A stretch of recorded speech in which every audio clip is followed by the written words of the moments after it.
இளையராஜா சாரோட இதயம் ஒரு கோயில் பாட்டு எல்லாரும் கேட்டிருப்பீங்கல்ல, அந்த பாட்டுக்கு எனக்கு ஒரு கனெக்ஷன் உண்டு. அப்போ எனக்கு ஒரு 10 வயசு இருக்கும். எங்கள் அப்பா வந்து இதே கோயில் படத்தோட சிடி வந்து வீட்டுக்கு வாங்கிட்டு வந்திருந்தாங்க. அப்போ சொன்னாங்க இந்த படம் நல்லா இருக்கும், குறிப்பாக இளையராஜா சாரோட பாட்டு சூப்பராக இருக்கும் அப்படின்ட்டு. நான் அந்த படத்தை அந்த டைமில் பார்த்தேன். அந்த வயசுக்கு அப்போ எனக்கு அந்த காதல் அதெல்லாம் அது ஒன்றும் புரியலை. ஆனால் அந்த பாட்டு பிடிச்சிருந்தது. குறிப்பாக அந்த இதயம் ஒரு கோயில் அந்த பாட்டு. அப்போ அந்த ஹார்மோனிய பெட்டியை எடுத்து அந்த டைமில் அந்த கேள்வி ஞானத்தை வச்சு மட்டுமே வாசித்தேன். நான் வாசித்த இளையராஜா பாட்டுன்னா அந்த பாட்டு தான், இதயம் ஒரு கோயில். ஏதோ ஒரு இதில் வாசித்தேன். ஆனால் அதுக்கான விடையை ராஜா சார் அதிலேயே கொடுத்துருப்பாரு.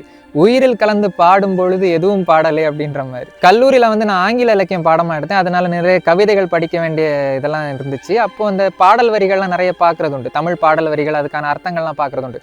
அப்போ அந்த இதயம் ஒரு கோயிலோட பாடல் வரிகள் பார்த்துட்டு சரி இவ்வளோ அழகாக இருக்குது, யார் எழுதியிருப்பான்னு பார்க்குறப்போ பேரதிர்ச்சி, எழுதியவர் இளையராஜான்ட்டு இருந்தது. இவர் பாட்டெலாம் எழுதுவாரா அப்படின்னு பெரிய ஷாக்கு அந்த டைமில். அப்போ அதெல்லாம் பார்க்குறப்போ உண்மையிலே ஆகச்சிறந்த காதல் கொண்ட ஒரு கலைஞனால் மட்டும்தான் இப்படி படைப்பை உருவாக்க முடியும்னு எனக்கு அப்போ புரிஞ்சுது. ராஜா சார் அவருடைய இன்டர்வியூகள்லாம் சொல்லியிருக்கிறாரு, இசையை யோசிக்க மாட்டேன், அந்த ஸ்பாட்டில் எனக்கு என்ன தோணுதோ அதை போடுவேன் அப்படின்ட்டு.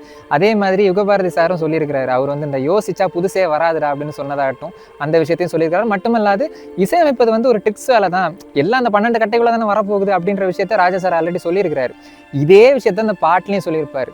அப்போதே நான் சொன்ன மாதிரி உயிரில் கலந்து பாடும் பொழுது எதுவும் பாடலே, பாடல்கள் ஒரு கோடி எதுவும் புதிதில்லை, ராகங்கள் கோடி கோடி எதுவும் புதிதில்லை, எனது ஜீவன் நீதான் என்றும் புதிது அப்படின்னு சொல்லுவார். 2வது சரணத்துல தியாகராஜரை பத்தி சொல்றப்போ, ஊனை உருக்கி உயிரில் விளக்க ஏற்றினாரம்மா, அவர் பாடலின் ஜீவன் அதுவே அவரானார், என் பாடலின் ஜீவன் எதுவோ அது நீயே, நீயும் நானும் ஒன்றுதான் எங்கே பிரிவதுன்னு சொல்றப்போ இந்த பிரபஞ்சத்தோட மொத்த பேராற்றலும் ஒருவனுடைய காதலில் இறங்கி உச்சநிலையை அடைந்து அமுங்கின மாதிரி இருந்துச்சு. அந்த வரியை நான் கேட்டப்போ உண்மையிலே மனசு நிறைஞ்சு காதலை உணர்ந்த ஒரு கவிஞனால, ஒரு கலைஞனால மட்டும்தான் இந்த மாதிரி எழுத முடியும்னு தெரிஞ்சுது. அவர் இங்கே பிறக்காம வெளிநாட்டில் பிறந்து இண்டிபெண்டன்ட் ஆர்டிஸ்டாக வந்திருந்தாருன்னா உலகத்தில் இருக்க அத்தனை பேரையும் தூக்கி சாப்பிட்டுருப்பாரு. ராஜா சார் கிரேட்.